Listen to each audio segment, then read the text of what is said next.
My name is Lena Carter, and tonight, under the blinding chandeliers of Singapore's most prestigious tech conference, I came face to face with the ghost of my past. The air inside the grand ballroom felt heavy, almost electric, as if the walls themselves knew what was about to unfold. I could hear the hum of whispered conversations, the clinking of glasses, and the subtle shuffle of designer shoes across polished marble floors. These were the footsteps of power, investors, CEOs, journalists, all gathering to celebrate innovation. To them, it was a night of recognition, wealth, and prestige. But for me, it was something else entirely. Because standing at the center of it all, basking in the glow of admiration that should have once been mine, was Clara Hastings. My former best friend. My former business partner. The woman who stole my dream and left me with nothing. Her smile stretched across the stage as she accepted her award, cameras flashing, reporters jotting down notes that would tomorrow declare her the undisputed queen of artificial intelligence. The crowd roared, applause echoing like thunder, but in my ears, it sounded hollow. Because I knew the truth. I knew every line of code that built her empire. I knew every sleepless night we had once shared in a cramped apartment, surrounded by empty coffee cups and whiteboards covered in formulas. I knew that the foundation of her billion-dollar company was stolen from me. And tonight, she knew I was here. Our eyes met, just for a second, across the ballroom. A flicker of recognition, a twitch in her smile. She tried to hide it beneath her mask of poise, but I saw the crack. I saw the fear, because she never expected me to come back. It's strange how betrayal has a smell. For me, it will always be the metallic scent of rain on the night I lost everything. I can still feel the weight of that night pressing on me like a scar that never healed. I had been 23, clutching a worn leather folder with the prototype of my AI algorithm inside. My life's work, the code that would change everything. Clara had promised me the world. She had promised partnership, loyalty, and a future we would build together. Instead, I found myself standing outside the office we once shared, soaked through to the bone, as she locked the doors on me. Literally. I had gone out to grab us dinner, ramen in plastic bags, cheap and steaming, when I came back to find the locks changed. Her voice, cold and sharp, came from the other side of the glass door. Lena, it's over. You'll understand one day. I pounded on the door, confused, desperate, rainwater dripping into my eyes. Clara, what are you talking about? We built this together. Her silhouette didn't move. She just stood there, a shadow against the light, holding the papers that bore my signature, the ones she had tricked me into signing weeks earlier. Papers I thought were for funding approval. Papers that gave her full control. It's business, she said flatly. You'll thank me when you grow up. And then she walked away. The ramen spilled onto the ground, soaking into the rain. That was the night I realized my naivety had a price. That was the night Clara Hastings buried me alive. Back in the present, I forced myself to breathe as the applause for Clara finally died down. My husband, Adrian, leaned toward me, his voice low, steady, a reminder that I wasn't that desperate girl anymore. You don't have to be here if it hurts, he murmured, his hand resting gently on mine. But I shook my head. No, I need to be here. I need her to see me. Because tonight wasn't about pain. Tonight wasn't about reliving the betrayal. Tonight was about resurrection. I had been gone from this world for years, rebuilding in silence, scraping together the pieces Clara had shattered. Everyone thought I had disappeared. Some said I had given up. Others whispered that I had been broken, that Clara's betrayal had destroyed me permanently. They weren't entirely wrong. For years, I lived like a ghost, moving from city to city, freelancing, coding for scraps, eating instant noodles while I dreamed of building again. The weight of shame clung to me like a second skin. But shame can be fuel. Every insult, every door slammed in my face, every bank loan rejection became a spark. And slowly, I rebuilt. My new company started in a cramped apartment, just like before, but this time, I trusted no one blindly. This time, I was the architect, the builder, the protector. And tonight, I wasn't here to watch Clara. I was here to prove that I had risen higher than she ever imagined possible. The conference host began the introductions for the next segment, a roundtable of visionaries in AI. Clara was seated at the center, draped in her designer gown, surrounded by fawning journalists. On the far end of the table, a name placard waited for me, Dr. Lena Carter, founder and CEO of Ethra Technologies. I could almost hear Clara's sharp intake of breath when she noticed it. The whispers rippled through the crowd like wildfire. "Is that? She's back." I thought Clara said she failed. I walked slowly toward the stage, my heels clicking against the marble like a drumbeat. Each step was deliberate, steady, carrying the weight of years. I could feel Clara's eyes burning into me, her perfect smile tightening as the cameras swiveled to capture my entrance. For the first time in a decade, the stage was mine again. But before I sat down, I paused, just for a heartbeat, and let my gaze drift across the crowd. And there, sitting in the second row, was a face I had both longed for and dreaded, my brother, Mark. My chest tightened. Mark had been my only family, the one who was supposed to stand by me when Clara betrayed me. Instead, he had chosen her side. He had told me I was a failure, that I embarrassed him, that I would drag the family name through the mud if I kept chasing delusions. I still remember the words he had spat at me that night, in our parents' living room, when I came home broken and desperate for help. "You'll never make it, Lena." Clara knew when to cut the dead weight. "You should thank her. Stop humiliating yourself and our family." And then he had turned his back. Now, a decade later, here he was, sitting beside Clara's investors, smiling politely, pretending like he hadn't sold me out for a seat at her table. But just like Clara, his smile faltered when our eyes met. That's when I knew, tonight wasn't going to be ordinary. This wasn't just a conference. This was the battlefield I had been walking toward for 10 years. And for the first time in my life, I wasn't afraid. When I lowered myself into the chair at the far end of the panel, I felt the air in the room shift. There's a silence that doesn't come from the absence of sound. It comes from anticipation, from tension so sharp you could almost hear it vibrate. Cameras whirred, pens scratched against notepads, and I knew what the headlines would say tomorrow. Lena Carter returns. The ghost of AI rises again. Across the table, Clara's lips were still frozen into that perfect smile she had mastered over the years, the kind that made investors melt and journalists swoon. But I knew her better than anyone. I knew that behind the glimmering teeth and sparkling eyes, her jaw was tight, her fingers curled slightly too rigidly around the microphone. For the first time in a long while, Clara Hastings was afraid. The moderator began his introductions, his voice booming with enthusiasm as he spoke of trailblazers and disruptors. When he reached Clara's name, applause filled the ballroom again.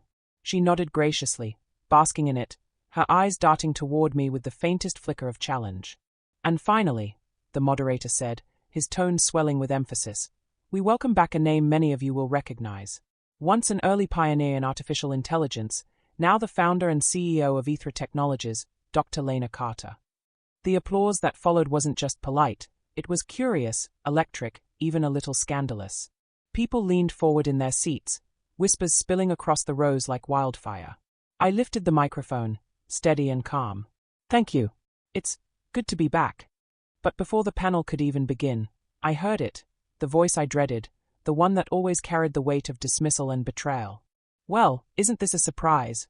Mark drawled from the second row, his tone dripping with sarcasm that carried across the ballroom. The moderator tried to continue, but Mark didn't care.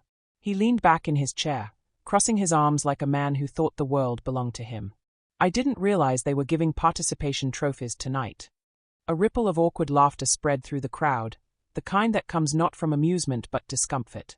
My stomach clenched, but I forced myself to breathe. He wanted me to react. He wanted me to break. I met his gaze head-on. "Hello, Mark. It's been a while." The room went silent. Clara shifted uncomfortably in her seat, clearly wishing he would shut his mouth, but Mark had always been the type to push until someone bled. He smirked, eyes glittering with malice. 10 years, wasn't it? 10 years since you embarrassed the family. I suppose you think tonight will fix that. I didn't flinch. No, Mark. Tonight isn't about fixing the past. It's about building the future. For a moment, the crowd seemed to inhale all at once. The moderator, sensing the weight of the tension, tried to steer the conversation back to the panel's topic. Perhaps we can begin by discussing the evolution of AI ethics in the last decade. But Clara wasn't one to let herself fade into the background. She leaned into her microphone, her voice honeyed, dripping with condescension only I could truly recognize. It's certainly inspiring, isn't it? To see old faces return. Some people take longer to find their place in the industry. But what matters is that they eventually do. The crowd chuckled lightly, not fully grasping the barb hidden in her words. I smiled, but my voice was steady as stone. You're right, Clara. Some of us take longer. But then again, some of us take shortcuts. Her smile faltered for just a split second, and I knew the knife had landed. The moderator pressed on, asking each panelist to speak about their journey in the field. When my turn came, I leaned forward, my voice calm but deliberate. I started my career with nothing but an idea and a belief that technology could change the way people learn. I believed AI could be more than just profit. It could be a tool for equality, for access, for giving opportunities to those who had none. I built my first prototype in a tiny apartment, with borrowed equipment and second-hand books. It wasn't easy, and the truth is, I failed more times than I can count. But failure, it has a way of teaching you things success never could. My words weren't just for the audience. They were for Clara. They were for Mark. Clara's hand tightened on her microphone, her knuckles whitening. Mark muttered something under his breath, but Sophie, my niece, sitting beside him, tilted her head, curious. She couldn't have been more than 8 or 9, her eyes wide and innocent. "Aunt Lena," she said suddenly, her voice carrying in the silence between speakers, "is it true you made the first robot Clara uses?" The room erupted in whispers. Mark's face flushed crimson. "Sophie, be quiet." But it was too late. The question hung in the air, undeniable, raw, and piercing. Out of the mouths of children comes truth adults try desperately to bury. I met Sophie's eyes and smiled softly. "Yes, sweetheart. I did." The next moments felt like slow motion. Reporters scribbled furiously, cameras zoomed in, investors leaned toward one another with raised brows. Clara shifted in her chair, her mask cracking. Mark hissed, his voice sharp. "You always fill her head with lies." I cut him off, my tone calm but unyielding. "They are not lies, Mark. They are facts. Facts you've tried to bury because you didn't want to face them." The silence that followed was louder than any applause. Inside, my chest ached. Not because I feared Clara or Mark, but because for 10 years, I had carried this weight alone. 10 years of whispers, of being erased, of being told I was nothing. And now, in the span of minutes, the truth had begun to surface. I wasn't sure whether to feel relief or fire. But one thing was certain, this was only the beginning. For a moment, the ballroom was paralyzed. The kind of silence that follows when someone blurts out the thing everyone else was too afraid to say. Sophie's innocent question still hung in the air like smoke. "Is it true you made the first robot Clara uses?" I could see the headlines already forming in the minds of the journalists. The investors who moments ago had been sipping champagne now leaned forward, eyes sharp, sensing the scent of blood.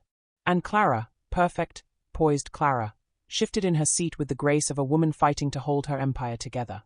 Her smile had stiffened, her knuckles whitened around the microphone. Mark broke the silence first, his voice cutting and defensive. "Sophie, I told you not to repeat ridiculous stories." But Sophie, bless her pure, unpolished honesty, frowned in confusion. "But you said Aunt Lena made the drawings first. You showed me once." Mark froze. The crowd gasped softly, the sound of 100 people realizing they had just witnessed a fracture in a carefully constructed facade. I leaned forward, my gaze locked on my brother. My voice was quiet, but it carried through the hall. "So you did know, Mark?" His jaw tightened, his eyes flashing. "Don't twist this. You always had wild ideas." "I just told her stories to entertain her." "Stories?" I said, my tone sharp enough to slice the tension in two. "That's convenient. Were the patent stories, too?" The code I wrote, the nights I spent debugging while Clara slept, were the contracts you helped her forge, also bedtime tales. Mark's face flushed red, his lips parting to argue, but Clara finally stepped in. Enough, she said smoothly, her voice like silk laid over steel. We don't need to bore our audience with personal squabbles. Tonight is about innovation, not ancient history. Ancient history. That was how she dismissed me. That was how she dismissed 10 years of my life. I smiled coldly. Funny thing about history, Clara, it has a way of catching up with you. The moderator, sweating now, tried desperately to bring the conversation back to technology. Perhaps we should move on to discuss the role of AI in education reform, but the audience wasn't interested in abstract concepts anymore. They wanted blood. They wanted truth. And for once, I was ready to give it to them. I turned to Clara directly, ignoring the moderator, ignoring the cameras. My voice was steady, calm, but every word was laced with the fire I had carried for years. You stole from me, Clara. You stole the work we built together. You locked me out, cut me off, and you lied to everyone in this room about who you are. Gasps echoed across the ballroom.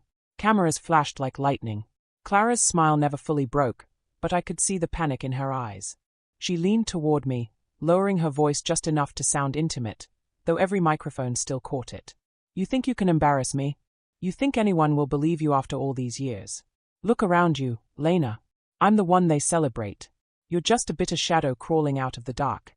I didn't flinch. Shadows only exist when there's light, Clara. And the light's not yours anymore. Mark shot to his feet, his face twisted with fury. Stop this nonsense. You're humiliating yourself again, Lena. Just like you always do. You can't stand to see someone else succeed.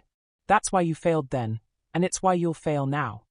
I rose slowly from my chair, my voice slicing through his tirade like glass. No, Mark. I failed because I trusted the wrong people. I failed because I believed that family meant loyalty, and friendship meant honesty. I failed because I trusted you. The room gasped again, the drama unfolding like theater, except this was no play. Mark's fists clenched. I stood by Clara because she had vision, because she wasn't afraid to do what needed to be done.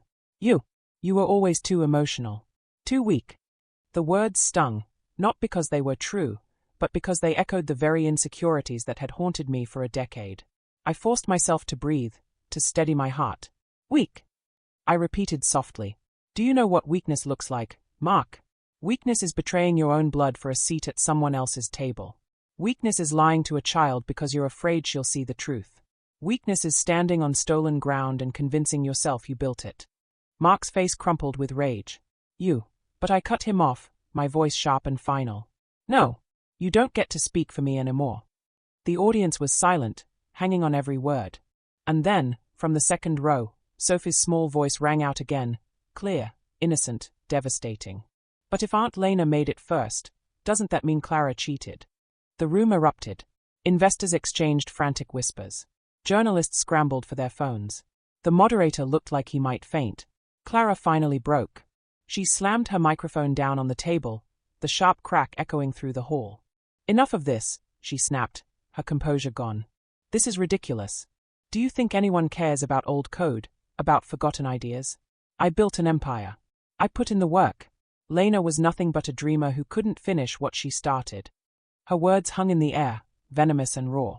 I smiled, not with joy, but with a quiet, hard-earned certainty. If that's true, Clara, then why are you so afraid of me?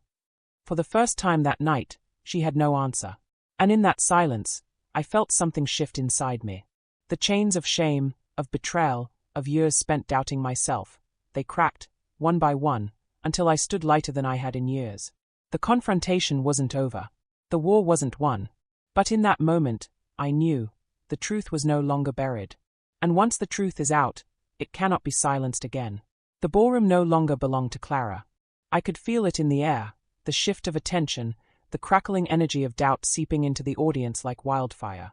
Moments ago, she had stood as the untouchable queen of innovation, showered in applause. Now, she was just a woman clinging desperately to her throne as the ground crumbled beneath her. And I was the one holding the match. An investor near the front row stood abruptly, his voice sharp. Is this true? Did you and Dr. Carter work together on the original prototypes? Clara stiffened, her eyes darting to Mark as though he could rescue her. He couldn't. His face was still flushed with rage, but even he seemed to realize the tide had shifted. "That's absurd," Clara said, her voice high, brittle. She was a student dabbling in fantasy. "I built this company with my own 2 hands." But the words rang hollow, even to her. Another investor rose. "I remember your early pitches, Clara. Weren't you accompanied by someone? A quiet girl who rarely spoke, but always carried notebooks full of equations." The whispers thickened, layering over each other like waves crashing onto the shore. "Yes, I remember her," someone else chimed in. "Carter, wasn't it?" The recognition spread like contagion. The carefully woven narrative Clara had spent a decade crafting was unraveling in minutes. I leaned forward, calm, deliberate.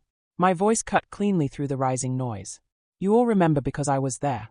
Because I built the foundation of what Clara now parades as hers. I wrote the first algorithm. I designed the neural architecture that her empire still uses today. The only thing I didn't do was betray the people I called family." Cameras flashed, journalists scribbling furiously. Clara slammed her hand against the table, her mask shattering. "Stop lying," she snapped. "You were nothing. A naive fool who couldn't handle pressure. I saved the project when you would have drowned it."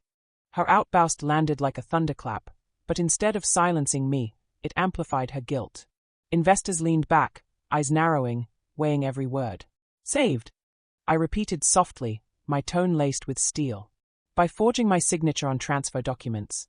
By locking me out of the office while I stood in the rain. By telling the world I had walked away when in truth, you shoved me into the dark." Gasps rippled through the ballroom. One of the journalists raised his hand, his voice firm. "Dr. Carter, do you have proof of these claims?" I reached into my bag, the same leather folder I had carried that night, worn with age but still intact. My fingers brushed over it with reverence, the relic of my betrayal and my survival. "I've kept everything," I said, pulling out copies of my early schematics, handwritten notes, time-stamped prototypes, even emails exchanged in those first frantic months. My voice was steady as I laid them across the table for the cameras to see. "I don't need to embellish or dramatize. The work speaks for itself." The journalists surged forward, snapping photos, murmuring amongst themselves. Clara paled, her perfect veneer crumbling under the harsh glare of evidence. Mark erupted, his voice desperate now. "This doesn't prove anything. Anyone can scribble equations in a notebook. Investors, you've seen Clara's results, her company, her empire. Are you really going to believe the bitter ramblings of someone who vanished for a decade?" The venom in his words stung, but I had expected it. And this time, I wasn't alone. From the far side of the stage, Adrian finally spoke. His voice was calm, precise, but it carried the weight of authority that made people listen. "As Lena's partner, and as one of the lead investors in Ethra Technologies, I can confirm that her current work far surpasses anything Clara has presented in years. Lena didn't vanish. She rebuilt, from the ground up, without deceit, without theft, and without erasing the people who helped her." The audience shifted again, the balance tilting further in my favor. Clara's empire wasn't just cracking, it was collapsing. Clara's breath quickened, her chest heaving as she tried to regain control. "This is ridiculous. None of this matters. I'm the one standing here with the award. I'm the one who built a company worth billions. Lena," she sneered my name like poison, "is nothing but a ghost of the past, clawing for relevance." I smiled, but it wasn't cruel. It was final. "You're right, Clara. You built a company worth billions. On lies. And now the truth is here, and it won't go away." I stood, my voice rising, not in anger, but in power. "You built your empire on theft. I built mine on perseverance. Which one do you think will last?" The room erupted in applause. Not the polite, empty applause Clara had once basked in, but real, thunderous, defiant applause. Clara staggered back, as though the sound itself had struck her. Mark reached for her arm, but she pulled away, her eyes wild, her composure gone. "You'll regret this, Lena," she hissed. "You think the truth matters in this world.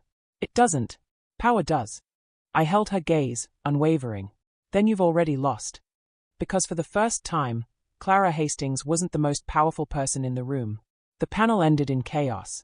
Investors swarmed me, journalists peppered me with questions, and Clara was ushered off stage by handlers who could barely contain her fury. I should have felt triumphant. I should have felt victorious. But as I watched her retreat, her empire crumbling around her, all I felt was clarity. This wasn't about revenge anymore. This was about truth. And the truth had finally broken free. The storm had broken.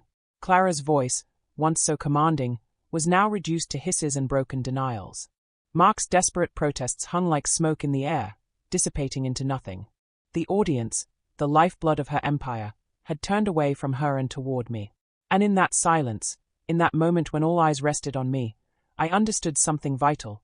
I didn't need to fight her anymore. All I needed to do was shine. "Ladies and gentlemen," I said, stepping forward, my voice steady, "I believe tonight was meant to celebrate innovation. So let's not waste time drowning in the past. Instead, allow me to show you what the future looks like." Adrian handed me the slim black tablet we had brought, sleek and unassuming. The object Clara had dismissed as another pipe dream when she glimpsed it earlier in the evening. My hands felt steady as I tapped it awake, projecting the interface onto the massive screen behind me. Gasps echoed through the room, because it wasn't just code or schematics. It was alive.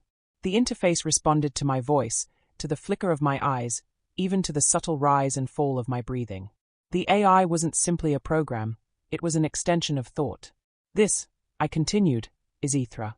A living architecture designed not to replace human intelligence, but to amplify it. It learns, not just from data, but from empathy, from context, from the very fabric of human interaction." The holographic model blossomed across the stage, showing applications in healthcare, education, climate science. Real solutions for real problems. "This is what I've built," I said, my voice rising. "Not an empire of stolen ideas, not a monument to betrayal, but a future worth believing in." The audience leaned forward, enraptured. Investors who had once sat with skeptical eyes now looked as though they were seeing fire for the first time. Clara's voice cut through, shrill and brittle. "It's just a demo. Smoke and mirrors." But no one listened. Because the system responded live, analyzing the audience in real time, translating whispers into insights, predicting questions before they were asked. It wasn't smoke. It wasn't mirrors. It was real. And it was mine. I turned back to them, to all of them, investors, journalists, strangers, and enemies. I was told once that I would never succeed without Clara Hastings. That I would vanish into obscurity while she took everything we built together. Tonight, I want you to see the truth. I didn't vanish. I grew. I didn't drown. I learned how to swim deeper than anyone imagined possible. And I didn't fail. My throat tightened, but I pressed on, my words carrying weight far heavier than anger. Success isn't measured in stolen crowns or hollow applause. It's measured in resilience. In the courage to stand again when the world believes you're finished. In the choice to keep building, even when your foundation has been torn away. The applause began slowly, hesitantly. Then it built, a wave cresting higher and higher until it roared through the ballroom. Not polite, not forced. Genuine. I felt it in my bones. Clara shrank into her chair, fury etched into her face, but powerless to stop what was happening. Mark sat beside her, stone-faced, realizing, perhaps too late, that the sister he had discarded was now untouchable. I glanced toward the front row, where Sophie sat on Adrian's lap, her wide eyes fixed on the glowing display. She whispered something to him, and though I couldn't hear, I saw his soft smile. Then Sophie called out in that pure, piercing voice only a child can carry. "Aunt Lena, does this mean you win?" Laughter rippled through the room. Not cruel, but light, breaking the tension like sunlight after a storm. I looked at her, my heart full. "No, Sophie," I said gently, smiling. "It means we all win." That was the final blow, though I hadn't intended it to be. Because in that instant, every accusation, every denial Clara had clung to dissolved. She could rage, she could threaten, but she could not erase the image seared into everyone's mind, the fallen queen, and the woman who had risen without her. After the presentation ended, I was swarmed. Handshakes, business cards, urgent questions, offers, proposals. It was overwhelming, but I accepted it with quiet grace. Adrian stood by me, a steady anchor in the sea of voices. And through it all, I kept glancing at Clara. She sat abandoned at her table, no investors at her side, no cameras turned her way. Just Mark, seething silently, his hand clenched into a fist against the linen tablecloth. The empire they had built on my silence had finally collapsed. But what I felt wasn't gloating. It wasn't even revenge. It was peace. Because in proving myself, I hadn't just destroyed Clara's lies, I had freed myself from them. And for the first time in years, I knew who I was again. The night didn't end in a storm. It ended in whispers. Not whispers of doubt, not the cruel mutterings that had once followed me like shadows. These were different, hushed conversations filled with awe, with possibility, with excitement for what I had just revealed. I stood in the center of it all, the weight of the ballroom pressing around me, yet for the first time in years, I felt light. Adrian stayed at my side, deflecting some of the more aggressive investors who tried to corner me with deals and contracts. His calm voice was a shield, allowing me space to breathe. Sophie tugged at my hand, her small fingers grounding me in a way no applause ever could. She looked up at me with wide eyes. "Everyone's talking about you," she whispered. "They finally see you." Her words cut straight through me. For years, I had lived in the shadows of someone else's story, buried under lies and betrayals. And now, spoken from the mouth of a child, the truth was so simple. "They see me," I echoed softly, kneeling to meet her gaze. "But what matters is that you see me, too. That you know your aunt never gave up." Sophie smiled, her teeth small and imperfect, her innocence untouched by the politics swirling around us. "I know," she said, hugging me tightly. And in that embrace, I felt the last of my old wounds begin to heal. Across the room, Clara and Mark sat like abandoned statues. No investors gathered at their table. No journalists asked questions. They were islands, cut off, isolated, irrelevant. Clara's face was pale with fury, her knuckles white as she clutched her wine glass. She had lost more than her reputation tonight. She had lost her crown, her narrative, her audience. And Mark, oh, Mark. He looked at me with a mixture of shame and hatred, his jaw clenched, his shoulders tense. For a fleeting moment, I almost pitied him. He had tied his entire identity to her victory, and now he had nothing left. But pity was as far as it went. I didn't need their validation anymore. The conference organizers approached me, their words overflowing with praise, but I stopped them gently. "Tonight isn't about accolades," I said, my voice steady. "It's about truth. And the truth has finally spoken." They looked startled, then nodded. They couldn't argue with that. When the night finally wound down, when the cameras dimmed and the crowd thinned, Adrian and I walked toward the exit hand in hand.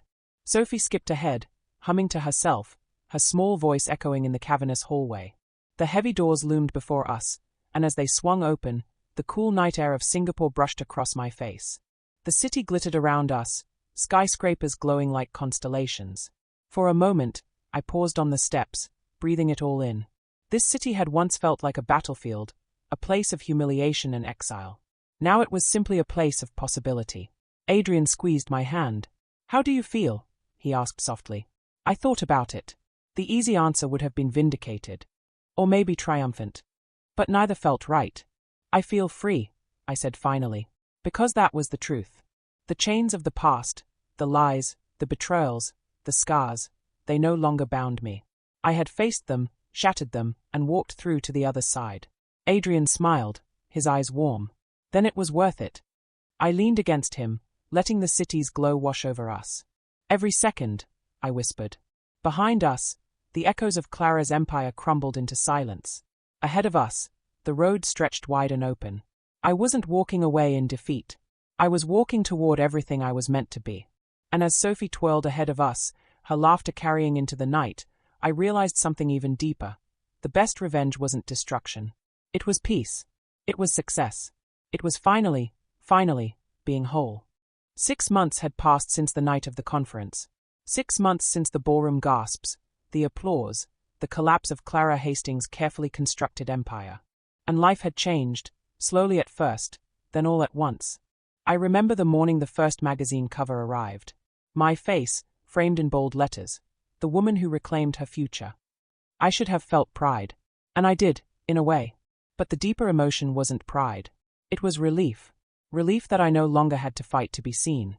Relief that I no longer carried the weight of silence, of watching someone else wear my crown. Relief that I could finally breathe without my past shadowing every step. My company, Ethra Technologies, had blossomed faster than even I could have imagined. What began as sketches in a notebook and prototypes coded in long, lonely nights had become something tangible, something real. Hospitals across Asia had already adopted Ethra's diagnostic system. Schools in rural regions were using our adaptive learning programs.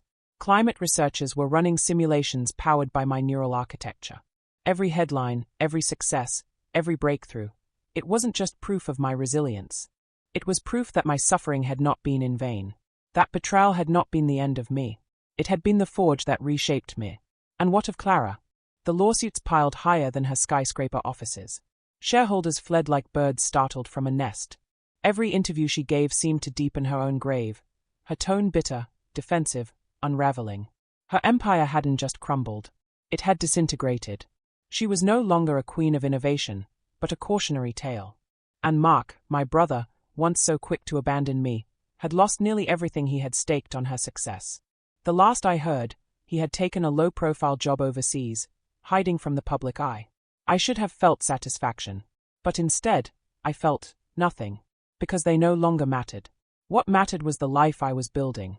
Evenings spent in quiet laughter with Adrian, his steady presence a reminder that love built on trust is the strongest kind of foundation. Afternoons teaching Sophie how to code her first simple programs, her giggles filling the room as she named her little projects after fairy-tale creatures. Mornings when I woke up not with dread, but with purpose. My days no longer belonged to Clara or Mark or anyone else. They belonged to me. Sometimes, though, I caught myself reflecting on the road I had taken. The rain-soaked nights, the empty pockets, the mocking words of those who told me I was finished. And in those moments, I whispered to myself, "You survived." Because that was the real victory. Not the applause, not the magazines, not even the billions pouring into Ethra's accounts.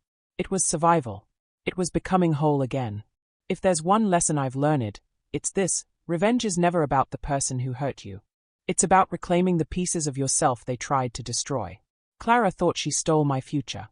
But she never understood. Futures can't be stolen. They can only be delayed. And when the time comes, when you've rebuilt stronger than ever, the sweetest revenge is simple: living the life they told you you'd never have. Months later, I found myself on another stage. Not a ballroom filled with whispers, not a conference hall weighed down by betrayal, but a small school auditorium in a rural town. The children there didn't know about Clara Hastings. They didn't care about lawsuits or shareholders. All they cared about was that, for the first time, their classroom had access to knowledge beyond the four walls of their village. One little boy raised his hand after I demonstrated Ethra's learning assistant. His voice was shy but clear. "Does this mean we can learn anything?" he asked. I smiled. "Yes, anything." And his face lit up with a joy so pure it brought tears to my eyes. That was it. That was the purpose of everything I had endured. Not to destroy someone else's empire. Not to prove my worth to those who doubted me. But to give someone else the chance to dream. As I left the auditorium that day, Sophie skipped beside me, holding my hand. Adrian walked on my other side, his quiet strength as constant as the sun. The three of us walked together into the fading light, and I realized with a clarity so sharp it almost hurt, I was no longer the woman who had been betrayed. I was the woman who had risen. So here is my truth, the one I want you to carry with you. They can betray you. They can try to erase you. They can strip away everything you've built. But they cannot destroy you, unless you let them. And if you keep going, if you keep building, if you keep believing, one day, you'll stand where I stand now. Not consumed by revenge, but free.